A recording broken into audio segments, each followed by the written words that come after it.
What is up guys, it's your boy Solheim here, back with another Dragonflight Goldmaking video. So today we're taking a look at a shuffle where you can make a lot of gold super quick, and you can basically use some of the gold you have to actually print gold over time, and it's a very good gold making method that will get you a lot of gold per hour, and it's actually pretty steady as well, especially right now, and you can set this one up to work in multiple different ways to give you different gold from different sources, increasing your sell rate, and also just utilizing more materials for more shuffles. That way, like if a video like this becomes very popular and everyone starts doing it, you can still make profits by doing it as well. So yeah, before we take a look at the shuffle though, I want to say a massive thank you to everyone who has checked out my Dragonflight Gold Guide, and honestly, the support on this one and the feedback has been massive, and I can't thank you guys enough, but I want to try. So thank you so much for checking out the guide, and if you haven't checked it out yet, you can do so through the link down below. This is a 170 pages long PDF document about gold making in Dragonflight, containing over 40 different gold farms we found on the beta, and we have tested them now live on the servers as well, and so they are really good. So we have some skinning gold farms, skinning routes, different farming routes, and different gold farms as well, based on solo farming, group farming, elite farming, and so on. If you want to check it out, the link will be down below, and by using the code Solheim, you will get it for half price. You also get access to a private Discord community for gold making with early access to videos like this one. This one went up as early access to gold guide holders first, so anyone who has the gold guide would have access to this video a little bit sooner, giving them more profit before the video went public.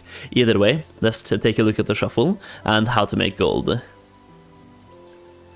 So the first thing we want to take a look at here is the requirements for the shuffle, and well, we're talking about the shuffle here, and it's not a vendor shuffle, so it obviously requires professions, and the profession today is inscription. You want to use inscription, and there's some shuffles available through inscription, weirdly enough, but yeah, you can actually, for example, if you go through specialization right here, a lot of people went for the Darkmoon deck specialization, and I did the same, and it didn't really pan out because the aces are very hard to get, but you can use this specialization to shuffle gold. So when you get 20 points into either one of these specializations, so for example fire, frost, air, or earth, you will now learn to extract the respective elements from those cards. So by having 20 points into fire, you will now learn to extract awaken fire from Darkmoon cards, and the same thing for air, frost, and earth as well, teaching you how to extract elements from the cards. And this has been super profitable for some people. Like, these cards were selling for 200 gold each and below as well, when the actual rousing air was selling for 70 gold, and at that point you could spend 100 gold and get 700 gold back just by extracting. So let me show you how that works right now super quick. So for example, air isn't profitable right now. If the prices go down for either the cards or the price of rousing air goes up, then this will be profitable again. But for the fire ones, I am making some decent profit. It's about 10 to 15% profit every single time, and it's definitely not bad. So go into the auction house right now, you can search up for off fire right here. And when you're at the auction house like this, you can just go to filters, you can search, you can take away every single filter except for the rare filters, as those are the only ones you're looking for. So now you can search for the actual good cards here. So we have the 8 of fire, for example, selling for 86 gold each. Now you're getting roughly 5 rousing elements per time you actually extract these, so about 5 every single time. So take the 8 of fire and now check the price of 5 rousing fire, and that's going to be your base profit from the farm. So rousing fires right now are selling, it's not a farm but from the actual shuffle, so they're selling for 20 gold. This one is 86 gold, so you can turn 86 gold into 100 gold pretty consistently, and there's 1,200 of these available. If we check out how many of them are under 100 gold right now, I can spend up to 15,000 gold shuffling this and make profit on every single one, and then I can go back and do the same for 5s of fire as well, and do the same thing here. I can spend 16,000 gold right now on 5s of fire and make gold that way. So if I see even more, we have the 7 of fire, for example. This one is incredibly cheap, so I can buy all of these ones right here for 700 gold and make crazy profit.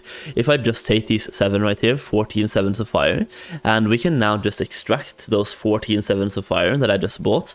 So let me send these rousing fires away, and we'll see how much profit we just made on a 700 gold investment. So if I send this to my bank character right now, Solheim Bank, we can just clean out our mailbox of rousing fire, and that way we know that all the rousing fire we're getting right now will be from the ones we just bought, and then we can see how much profit we get. So once again, once you have 20 points spent right here, you will learn a brand new spell that will now teach you to extract these for awakened elementals all the way down at the Darkmoon cards. So when you go to the Darkmoon cards right here, you will now have extraction, awakened ear, and awakened fire. So going here, extracting 7s of fire, you will extract all, and you can see you get 4 rousing fires, you also get 5, and sometimes you proc 6. The rough average is very close to 5. So 5, 6, 6, 5, 4, 6, and 3. If you proc 3, that's very bad RNG, but yeah, we procced a couple of 3s there. So based on doing 14 of them, you got 60 rousing fires right now.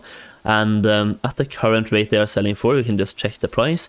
So we spent 702 gold and we got 1,392 gold back just from this one shuffle. So we just made 700 gold by clicking those few buttons, and that took me like what, 1 or 2 minutes to make 700 gold. That is pretty good gold per hour if you ask me, and it will just keep getting, it's just gonna keep getting better as long as the rousing elements are going up.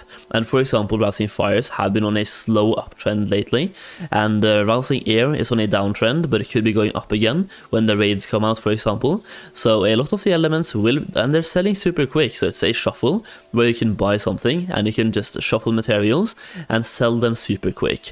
If I go back and search for even more of fire cards, we can once again just search for the rare filter only right here. So we have the epic, legendary, artifact, just take those away and just search for the rare filters right here. And we can search for the available cards and see how many is available. So here we go, we have the 8 of fire still, we have the 5 of fire, 4 of fire. They are not really that profitable. 7 of fire, same thing. 6 of fire, same thing. I just went away, that's my bad. And we also have some 2 of fires that are also selling for quite cheap right here, so we're buying those. And yeah, they're all stabilizing at around 10 to 15% profit. So they're selling for between 80 and 90 gold on average right now, all of these fire cards. So if you can scoop them up for under 90 gold, you are pretty much guaranteed to make profit with the current price of rousing fires.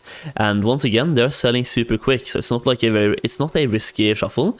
You're selling the materials pretty much the second you put them up on the auction house, so you make your gold back super quick, and you can spend that gold to make even more gold. And once again, don't get caught up in just the off fire cards here, guys. You want to look at all the cards and see what's profitable for you. So for example, the air was very profitable a couple of days ago. Now the rousing air price is going down and the cards of air has gone up quite a bit. So now it's not even profitable for me, at least, to do the air cards, but the fire cards are somewhat profitable. And right now, the ones for me that are the most profitable are the earth cards. So they will give me the most gold based on the earth cards, some of them being very cheap, and some of the frost cards are also very cheap because a lot of people are farming in the Asia span right now, and the frost cards are a world drop from the Asia span. Like here you can see, the frost cards are pretty much stabilizing on around 50 gold each. So we have the 4 of frost and 7 of frost and 6 of frost and also 2 of frost, all selling for 50 gold each. And if I search up rousing frost right now, for example, and if we say we get 5 on average each single time, then you're turning 50 gold into 80 gold every single time that you are extracting the rousing frost from one of these cards. So you're pretty much guaranteed to make a profit every single time by doing this on at least the fire and the frost cards, and even the rousing earth as well. Like if I just search up the rousing earth, this one is selling for about 18 gold each right now on my server. And then if I search up the off earth cards, for example, so 18 gold, that would mean that we can buy a card for up to about 80 gold and still make profit. So some of these, like right here, 2 of earth is selling for 59 gold. That is someone undercutting by a massive amount. But yeah, this one actually not that profitable right now. It was profitable earlier today. So yes, the cards just keep going up and down in terms of which ones are profitable. So try to get at least 2 of them. I set this character up today and I got all of these points. So you can definitely go all the way up to, this is going to be 30 points, 50 points and 70 points in inscription in literally one day by setting it up. Took me about 2 hours by following the Wowhead guide on how to earn knowledge points. That includes flying around looking for the rare mobs or the rares around the place. So you have rares in the entire zone, or not just the zone but the entire isles, giving you actual treasures. and dragon knowledge. You also have an NPC located in the Asia archives that will give you 5 more points. The Darkmoon fair is active right now, giving you 3 more points from there as well. So you can get up to 70 points in 2 hours just by flying around and doing some extra stuff. Either way, I hope you enjoyed the video. I hope the shuffle helps you make a lot of gold. And once again, just grab the inscription, skill up the inscription, get the points, spend them into, for example, right now I would go for frost and fire if I was you, so try to look into those and use a shuffle to make some gold. I hope it does help you make some gold, and if you want more videos like this one and more gold farming videos, then subscribe down below and check out the videos we already made on Dragonflight. Either way, thank you so much for watching, and I'll see you again very soon. Peace out, guys.